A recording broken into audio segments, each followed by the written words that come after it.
नमस्कार, मैं हूं अमूल्य और किसान साथी में आपका स्वागत करता हूं। आशा करता हूं कि आप स्वस्थ हैं और सुरक्षित हैं और ये भी आशा करता हूं कि ये आने वाला नया साल आपके जीवन में सुख, शांति और समृद्धि लेके आए।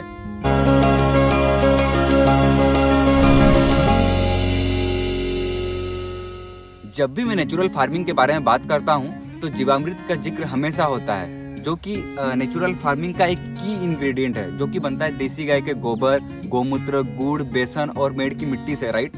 तो इसके पीछे कोई साइंस है, कोई लॉजिक है, या फिर लोग हवा में ऐसे ही नेचुरल फार्मिंग को प्रमोट किए जा रहे हैं? तो हम इस वीडियो में कोशिश करेंगे कि जानने के लिए कि जीवामृत बनने के पीछे का साइंस क्या है। तो जीवामृत बनाने के लिए पहला जो चीज लगता है वो है देसी गाय का गोबर। तो बहुत सारे लोग पूछेंगे कि देसी गाय का गोबर है क्यों, बैल का क्यों नहीं, भैंस का क्यों नहीं, जर्सी गाय का क्यों नहीं। बहुत लोग तो यहाँ पे एक धार्मिक एंगल भी निकाल लेते हैं, बट ये साइंटिफिकली प्रूवन है कि 1 ग्राम देसी गाय के गोबर में 300 से 500 करोड़ माइक्रो ऑर्गेनिज्म मिलते हैं। क्या आपको ये पता था? मैं ये नहीं बोलता कि बैल या फिर जर्सी या फिर भैंस के गोबर में नहीं रहता, माइक्रो ऑर्गेनिज्म रहता है, लेकिन उनका जो माइक्रो ऑर्गेनिज्म काउंट रहता है वो 60 लाख से लेकर 70 लाख तक रहता है। इसलिए हम नेचुरल फार्मिंग में देसी गाय के गोबर को ही ज़्यादा प्रीफर करते हैं। और ये जो माइक्रो ऑर्गेनिज्म रहते हैं, यहाँ पे बहुत अच्छे बैक्टीरिया रहते हैं, जैसे नाइट्रोजन फिक्सेशन बैक्टीरिया हो गया। ये जो बैक्टीरिया जो हैं ये मिट्टी को उपजाऊ बनाने के लिए बहुत ज़्यादा मदद करते हैं। दूसरा चीज़ जो जीवामृत के लिए लगता है वो है देसी गाय का गोमूत्र। और आप सभी को शायद पता होगा ही, क्योंकि देसी गाय का गोमूत्र बहुत आयुर्वेदिक औषधि बनाने में बहुत काम आता है। और क्योंकि इसमें मुख्यतः 6 तत्व रहते हैं, जैसे हो गया sodium, calcium, potassium, manganese, iron, zinc. ये सब जो चीज़ें हैं वो पता नहीं, वो एक कुदरत का देन है, लेकिन गोमूत्र में, देसी गाय के गोमूत्र में स्पेशली रहता है, जो कि हमारे मिट्टी के लिए बहुत लाभकारी होता है और हमारे प्लांट के लिए भी। और ये चीज़ जो है, मैं ऐसे ही नहीं बोल रहा हूँ, ये साइंटिफिकली प्रूवन है। एक IIT बॉम्बे के डॉक्टर राकेश अग्रवाल हैं, जो कि इन्होंने एक्सपेरिमेंट करके ये चीज़ को प्रूव किया है कि ये जो 6 तत्व रहते हैं वो देसी गाय के गोमूत्र में ही रहते हैं। और देसी गाय के गोमूत्र में और एक एंटी फंगल प्रॉपर्टी रहता है, जो कि फफूंदनाशक के रूप में हम लोग उसको यूज़ कर सकते हैं। इसीलिए हम नेचुरल फार्मिंग में देसी गाय के गोमूत्र को यूज़ करते हैं। तीसरा चीज़ जो जीवामृत बनाने की विधि में हम यूज़ करते हैं वो है गुड़। ओके, तो जैसे कि मैंने आपको बताया कि 1 ग्राम देसी गाय के गोबर में 300 से 500 करोड़ बैक्टीरिया होते हैं। और अगर हमको अच्छा प्रोडक्शन चाहिए और मिट्टी को उपजाऊ जल्द से जल्द बनाना है, तो हमको क्या करना है कि ये जो माइक्रो ऑर्गेनिज्म जितने भी हैं उनका जो संख्या को बढ़ाना है, उनका काउंट को बढ़ाना है। तो इसके लिए हम वहाँ पे वो कल्चर जो करते हैं, वहाँ पे हम लोग गुड़ डालते हैं, क्योंकि ये जो ऑर्गेनिज्म है, माइक्रो ऑर्गेनिज्म, वो अपना वंश विस्तार के लिए उनको एक कार्बन सोर्स चाहिए रहता है, एक मीठा, एक स्वीट चाहिए रहता है, जिससे वो अपना वंश विस्तार करते हैं। इसलिए हम गुड़ देते हैं, सो दैट वो क्या करते हैं, वो अपना वंश विस्तार करते हैं। 300 करोड़ से फिर 1000 करोड़, ऐसे बढ़ते जाते हैं वो लोग, मिलियन, बिलियन, ट्रिलियंस में ये लोग बढ़ते जाते हैं, जो कि बाद में मिट्टी में मिलके ये मिट्टी को ज़्यादा उपजाऊ बनाते हैं। इसीलिए हम नेचुरल फार्मिंग में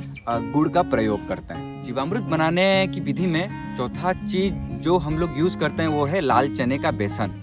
ओके, जैसे कि हम अपना काम करने के लिए और बॉडी डेवलपमेंट के लिए दाल, चावल, रोटी खाते हैं, उसी प्रकार से ये जो माइक्रो ऑर्गेनिज्म रहते हैं वो भी एक लिविंग ऑर्गेनिज्म है। तो उनको भी सोर्स ऑफ एनर्जी और बॉडी डेवलपमेंट के लिए एक प्रोटीन सोर्स चाहिए रहता है। इसीलिए हम लाल चने का बेसन का प्रयोग करते हैं, क्योंकि आप सभी को पता है लाल चने में प्रचुर मात्रा में प्रोटीन होता है। तो इसके जरिए जो माइक्रो ऑर्गेनिज्म जो कि गुड़ के माध्यम से अपना वंश विस्तार करते हैं, ये प्रोटीन के जरिए अपना एनर्जी की आपूर्ति वो लोग करते हैं। तो इसके जरिए होता क्या है, ये जो प्रोसेस चलता है, अपना जो माइक्रो ऑर्गेनिज्म वो अपना वंश विस्तार करते हैं और प्रोटीन के माध्यम से अपना एनर्जी का रिक्वायरमेंट फुलफिल करते हैं, सो दैट ये प्रोसेस चलते रहता है और बहुत सारे माइक्रो ऑर्गेनिज्म वो बन जाते हैं। जीवामृत बनाने की विधि में पांचवा और आखिरी चीज हम वो डालते हैं, वो है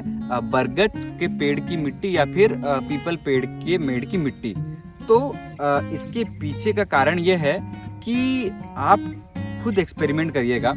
खुद जब आप बरगद के पेड़ के नीचे या फिर पीपल पेड़ के नीचे आप मिट्टी को उठाएंगे और हाथ में देखेंगे तो आपको एक भुरभुरापन महसूस होगा, क्योंकि ये पाया गया है कि ये दो प्लांट जो हैं इनके मेड़ की मिट्टी में बहुत अच्छे मात्रा में बहुत अच्छे माइक्रो ऑर्गेनिज्म मिलते हैं। तो हम ये जो गुड़ और बेसन के माध्यम से जो हम लोग प्रोसेस बनाते हैं, वहाँ के जो माइक्रो ऑर्गेनिज्म रहते हैं वो इस माध्यम से वो भी इंटीग्रेट होके, मतलब वो भी अपना वंश विस्तार करके वो भी बढ़ जाते हैं। और ये सब सारी चीज़ें जो अच्छे बैक्टीरिया जो होते हैं, इतने जो हम जो बढ़ा रहे हैं इसको गुड़ और बेसन के माध्यम से, ये जो बहुत अच्छे बैक्टीरिया हैं, अगर यही सब चीज़ों को अगर हम जब ज़मीन पे डालते हैं जीवामृत के माध्यम से तो हमको बहुत अच्छे रिजल्ट मिलते हैं। तो ये है जीवामृत बनने का पीछे का साइंस। और काफ़ी सारे लोगों को लगता होगा कि ये गुड़ के माध्यम से कैसे वो इंटीग्रेट होते हैं या फिर बेसन के माध्यम से कैसे वो उनकी एनर्जी की आपूर्ति होती है।